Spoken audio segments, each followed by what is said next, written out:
Olá, amigos do Mensageiros da Paz. Agradeço a Jesus pela honra e pela alegria de estarmos juntos novamente. E hoje para falarmos de organização interior. Estamos passando por um momento de profunda transformação no nosso planeta. Isso todos sabemos. Mas o que muitas vezes esquecemos é que essa transformação não se dará como um passe de mágica. Essa transformação não é algo exterior, em que pudéssemos sentar, por assim dizer, nas nossas poltronas e confortavelmente assistirmos a essa transformação que está se dando em todos os campos do nosso planeta. A transformação social, a transformação científica, a transformação moral. Nós não podemos sentar e acreditar que essa transformação ocorrerá e que no fim de tudo, nós então estaremos recebendo os benefícios de toda essa transformação que se opera no nosso planeta. Kardec nos diz, na Gênese, um dos livros do Pentateuco kardeciano, que a transformação do nosso planeta não vem mais das entranhas da Terra, mas das entranhas do ser. Significando dizer que a transformação que ora se opera em nosso planeta é uma transformação moral. E o nível de nosso planeta, o nível dessa transformação se medirá pela soma do estado moral, do estágio moral dos seus habitantes. É a média moral dos habitantes do nosso planeta que vai alçá-lo à condição de mundo regenerado.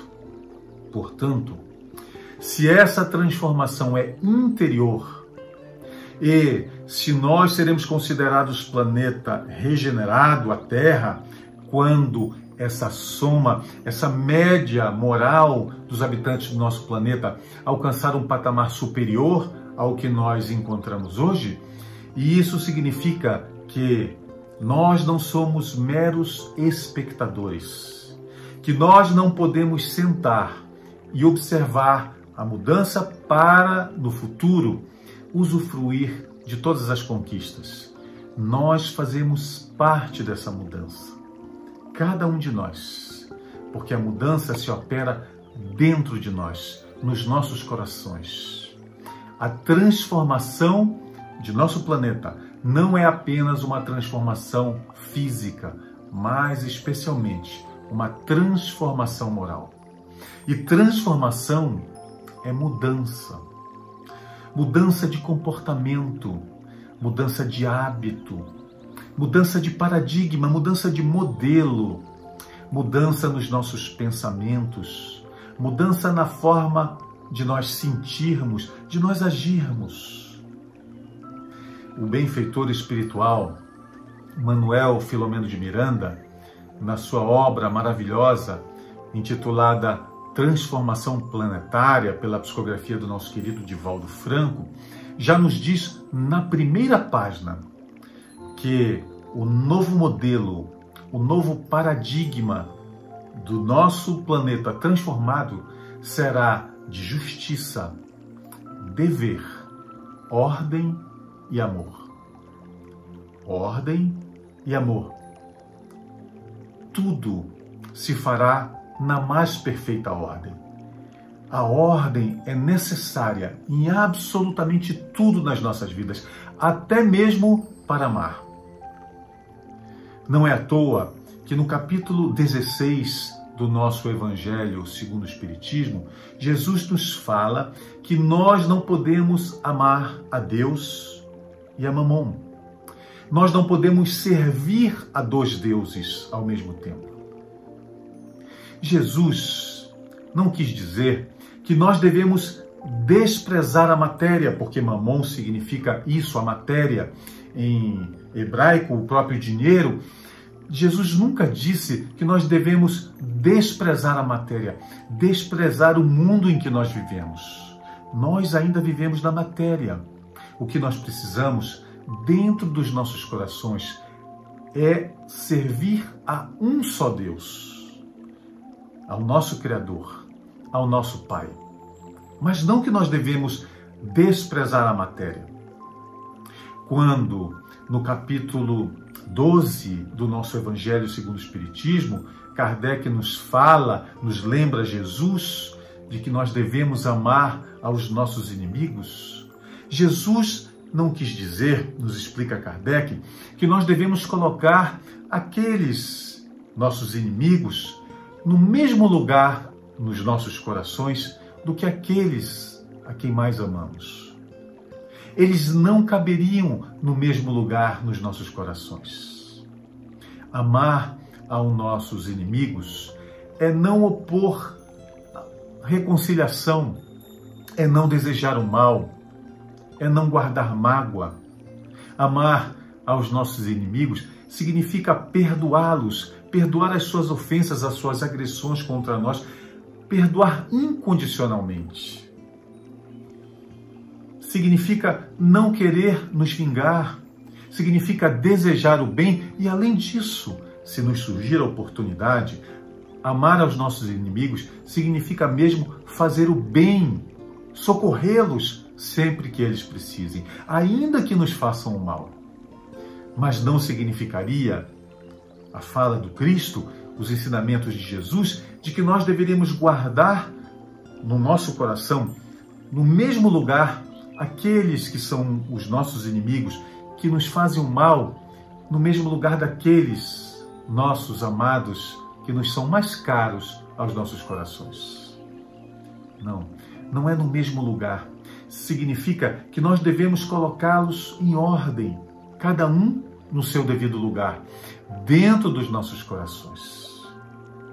Até mesmo os nossos sentimentos precisam ser organizados. As nossas emoções, os nossos pensamentos, a nossa vida espiritual, a nossa vida material também precisa ser organizada. Nós não podemos viver aqui na Terra apenas a vida espiritual, nem muito menos viver aqui na Terra apenas a vida material. Nós precisamos de organização em nossa vida espiritual, de organização em nossa vida material. A matéria precisa se espiritualizar e não o espírito se materializar. A matéria se espiritualizar no sentido em de que sirva a matéria de instrumento para o nosso progresso, de instrumento para a nossa evolução. Para isso é que serve a matéria. A matéria é o meio e não o fim. Portanto, nós precisamos da matéria. Nós ainda vivemos em um mundo material, por isso nós ainda precisamos da matéria. E não podemos, por isso, sabendo da importância de nos espiritualizarmos, nós não podemos desprezá-la. Espiritualizar-se jamais significará o desprezo pela matéria. Nós precisamos da matéria. A escola de espiritualização é justamente aqui na matéria. É aqui no mundo material. É aqui no mundo material que nós conquistaremos a vida eterna que nos foi prometida por Jesus. A vida imaterial. Portanto, nós precisamos da matéria. De forma alguma podemos desprezá-la. Por isso, a nossa vida espiritual precisa ser organizada tanto quanto a nossa vida material, pois que ela, a nossa vida material, é o meio para nós alcançarmos a nossa espiritualização. Portanto, nós precisamos dar atenção, olhar para a nossa vida material, que começa nos nossos lares. Os nossos lares, que são, por assim dizer, a célula máter da nossa sociedade. São os nossos lares, onde tudo começa, onde nós adquirimos os nossos valores, de onde nós sairemos organizados para a vida no mundo. Tudo começa nos nossos lares. E nesse momento que nós vivemos, de maior tempo nos nossos lares, de maior proximidade em função do confinamento, grandes conflitos estão se estabelecendo dentro dos nossos lares. Justamente pela diferença que existe entre os componentes, entre os membros de cada lar. Um é mais organizado que o outro. O outro liga menos importância à vida material, à organização em si dentro dos lares. Então, graves conflitos e até mesmo separações, rompimentos afetivos, lares desfeitos em função dessa convivência maior dentro dos nossos lares. Uns, pensando apenas em si, querem levar a vida como se vivessem sozinhos. Mas nós não vivemos, muitas vezes, não vivemos sozinhos. Dividimos o nosso lar com outros, com os nossos amados. A minha filha, uma de minhas filhas, me dizia, alguns dias atrás, que um amigo dela, em conversa no trabalho, disse a ela que ele acreditava que a esposa dele pensava que ele seria um cometa. Um cometa, porque todas as vezes que ele passava próximo a ela, ela fazia um pedido. Claro, um pedido de organização, um pedido de arrumação. E ele disse então, ela pensa que eu sou um cometa, todas as vezes que eu passo, ela me faz um pedido.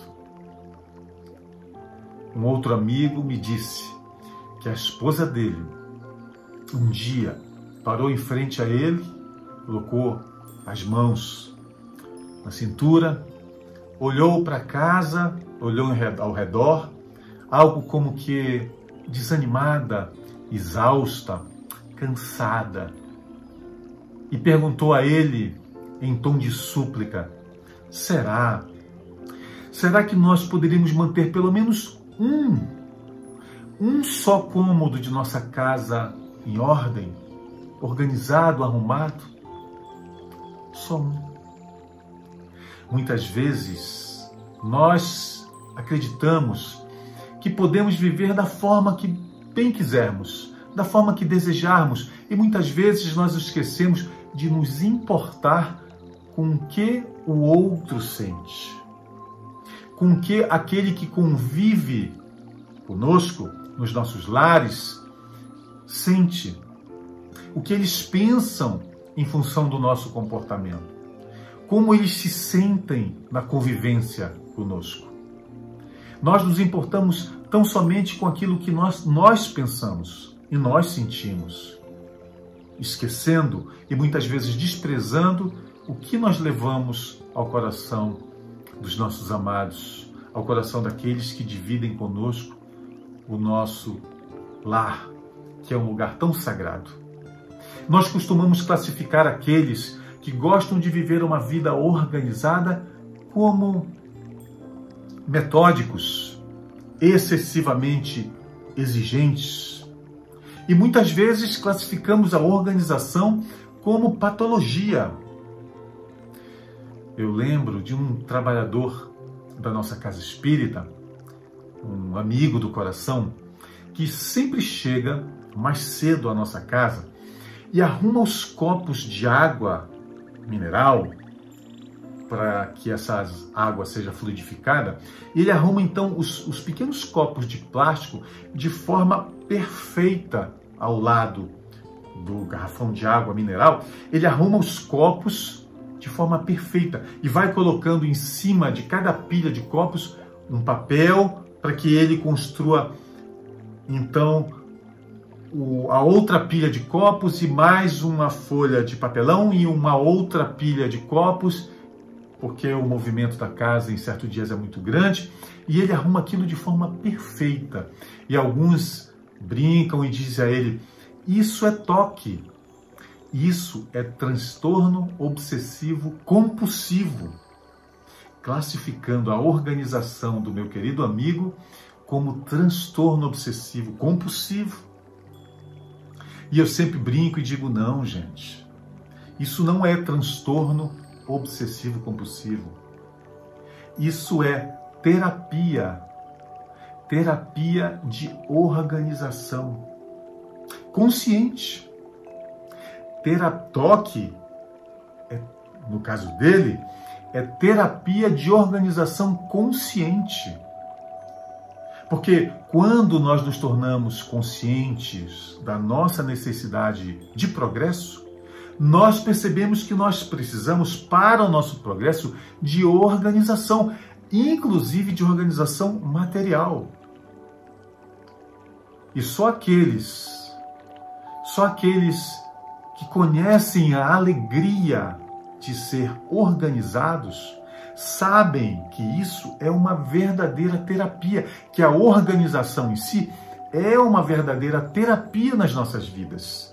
Nos faz bem, nos traz harmonia, nos traz bem-estar.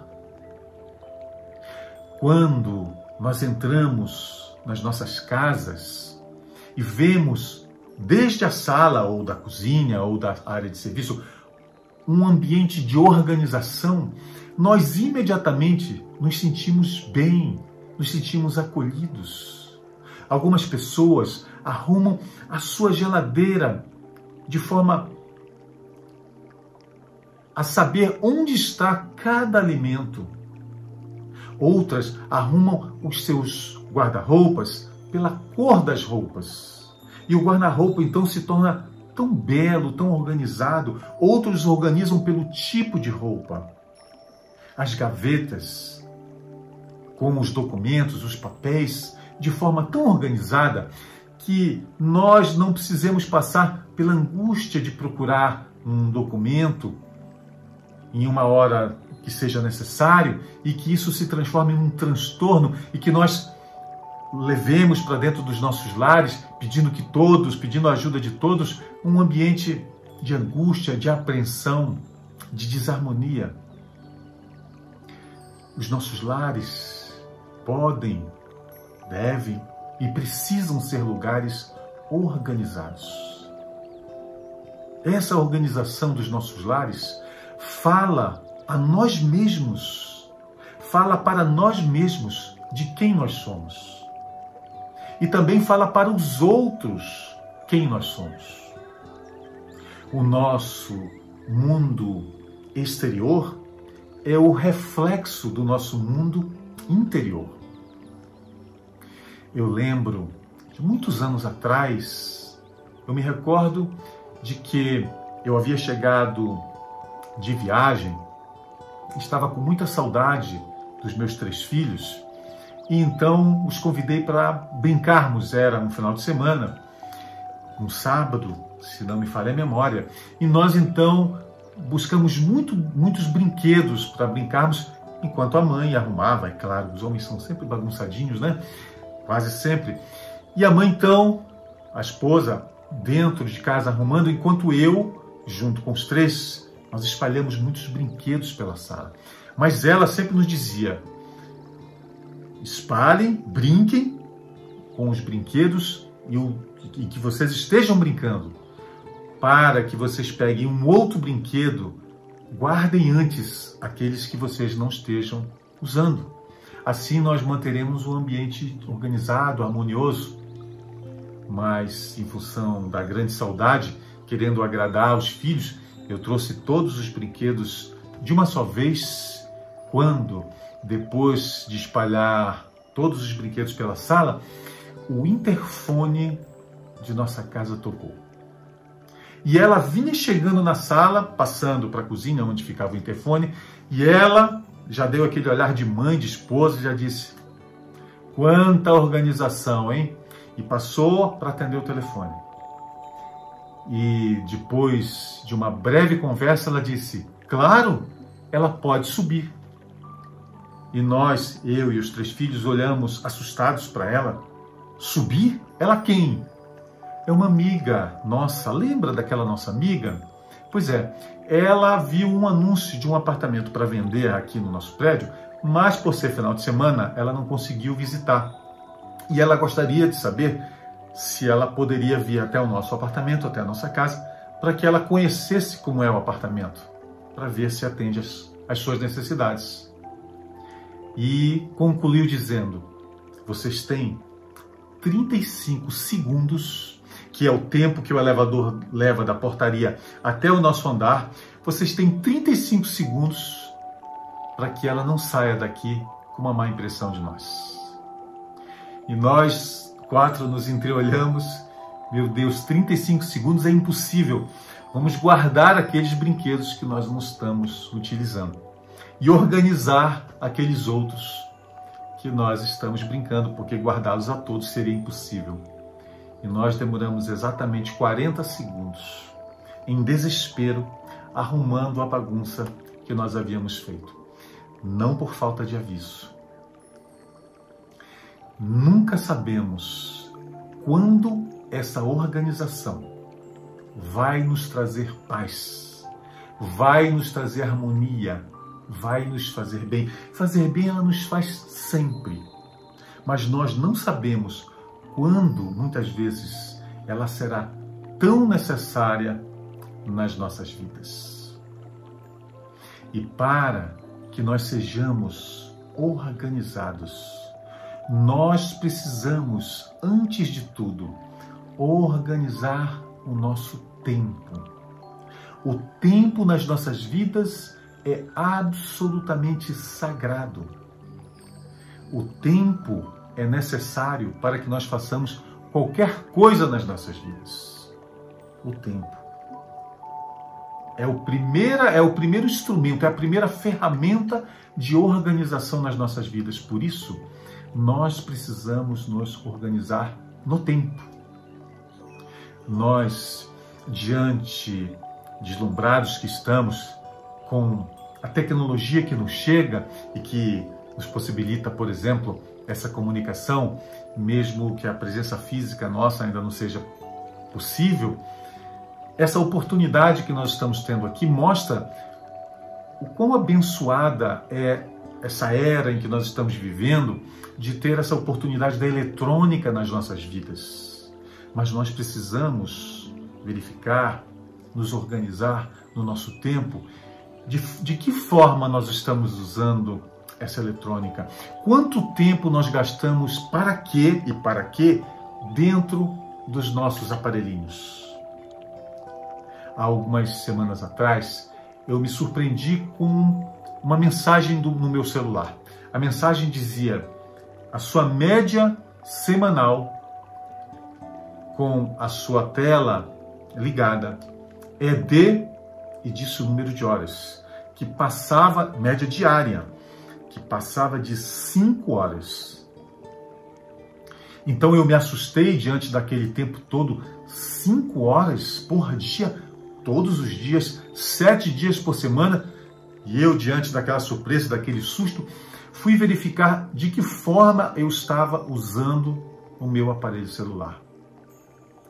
E verifiquei que, como eu preciso usá-lo no trabalho, como eu uso o celular também para os atendimentos fraternos que nós fazemos, eu verifiquei que, felizmente, eu estava usando o tempo, a maior parte desse tempo, para coisas absolutamente necessárias, para o meu trabalho, para os atendimentos, mas para algumas amenidades.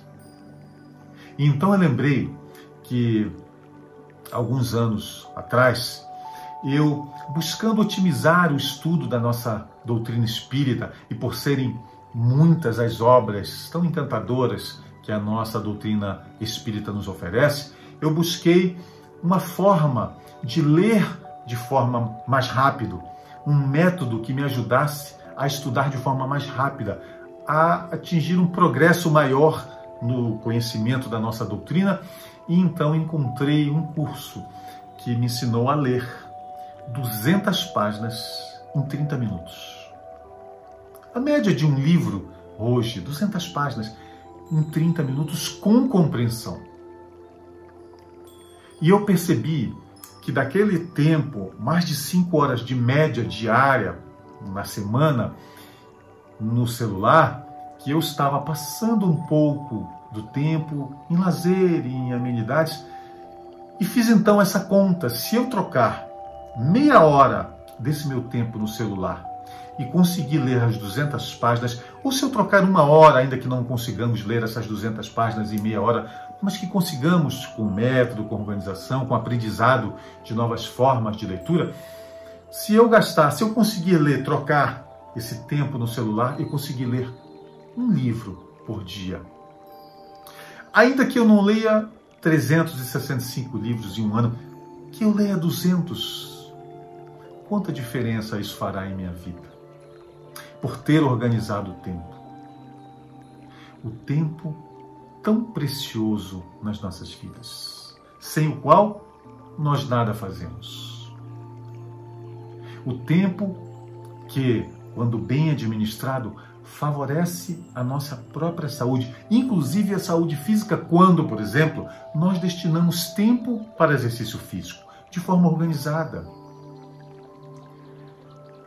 Alguns anos atrás, em um hospital nos Estados Unidos da América, mais precisamente no hospital no MDA de Boston, quando nós estávamos, eu e o meu amado filho, lá no hospital para tratamento de saúde, eu fui surpreendido com uma mão no meu ombro, mas como eu estava sentado, eu e o filho, em uma cadeira que atrás havia um muro, eu percebi que não era uma mão física, mas o nosso anjo guardião, que nos ama e nos quer bem, sempre nos inspirando no bem, a me chamar a atenção, porque atrás de mim, em um mural, havia o resultado de uma pesquisa muito importante lá desse hospital, que é um dos maiores e mais modernos hospitais do mundo,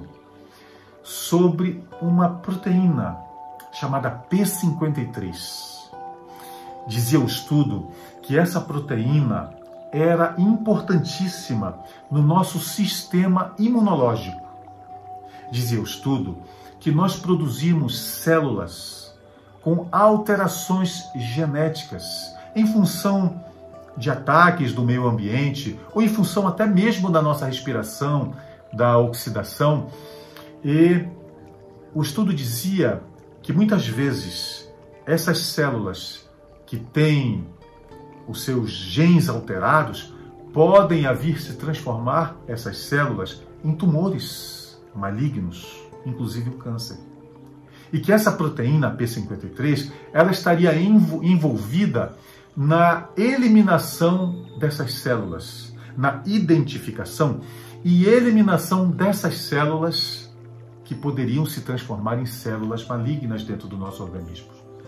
Mas que a P53, essas células, essa proteína, funcionaria melhor no nosso sistema imunológico, identificando e eliminando essas células perigosas, quando nós estivéssemos dormindo entre 23 e 3 da manhã.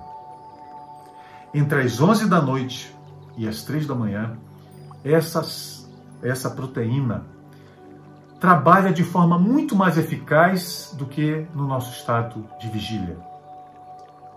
E quantas vezes, por falta de organização, nós perdemos minutos, horas preciosas do nosso sono físico, com amenidades, com trabalho muitas vezes por falta de organização para efetuarmos o trabalho ou os estudos numa hora mais saudável. Portanto, a organização do nosso tempo também afeta diretamente a nossa saúde física. E a nossa saúde moral, também a nossa saúde moral. porque nós precisamos de tempo para a nossa organização moral necessária. Nós precisamos nos organizar moralmente, nos conhecendo melhor, buscando o nosso progresso, de forma organizada, consciente, porque muitas vezes, por um equívoco muito grande, nós entendemos de forma equivocada a doutrina espírita. Em um dos seus fundamentos básicos, quando nós falamos da pluralidade das existências, muitas vezes nós associamos o nosso progresso tão somente a um tempo que nós nem sabemos identificar, ou então a um número determinado de encarnações, que também nós não sabemos identificar, porque em nenhum lugar das obras espíritas isso está escrito. E nós então acreditamos que o nosso progresso é fruto de encarnações sucessivas, muitas encarnações, muito tempo, sem que nós nos demos conta de que o tempo não é a única variável para a nossa transformação moral, e sim o nosso esforço, que precisa ser feito de forma organizada. Quão injusto seria Deus em colocar no mesmo patamar evolutivo dois espíritos, sendo um aquele que não tem o menor interesse, o menor esforço na sua própria transformação, e outro que os melhores esforços enverede para domar as suas más inclinações, para o seu aperfeiçoamento moral. Deus não seria Deus, porque não seria infinitamente justo, deixaria de ter um dos atributos essenciais, a divindade, se ele nos colocasse todos no mesmo patamar evolutivo, os que se esforçam e os que são indiferentes ao próprio progresso. Portanto, o nosso progresso não é apenas fruto de um tempo pré-determinado, de um número pré-determinado de encarnações, mas fruto de nosso empenho, de nosso querer, de nossa organização no nosso tempo, de nosso interesse no nosso progresso moral, de estagiar as nossas conquistas, porque nós precisamos estagiar as nossas conquistas. Nós precisamos ter consciência das nossas conquistas, porque sabendo delas, tendo consciência delas, nós saberemos que nós podemos mais. Estagiar as nossas conquistas, verificar as nossas imperfeições, estudar as nossas imperfeições de forma minuciosa, para que nós possamos buscar as virtudes necessárias para transformar essas imperfeições. Quanta coisa nós temos para pensar. Por isso também nós precisamos de nossa organização psíquica, de nossa organização psicológica, para que nós tomemos nas nossas mãos, de forma consciente, as nossas próprias vidas. Nós vivemos em intercâmbio incessante com os nossos irmãos, tanto do plano físico quanto do plano espiritual. E são mais de 100.000 os nossos pensamentos todos os dias. Com quem estamos nos sintonizando? Quais são os pensamentos que nós alimentamos nas nossas mentes? Quais são os pensamentos que nós escolhemos em nutrir na nossa vida cotidiana?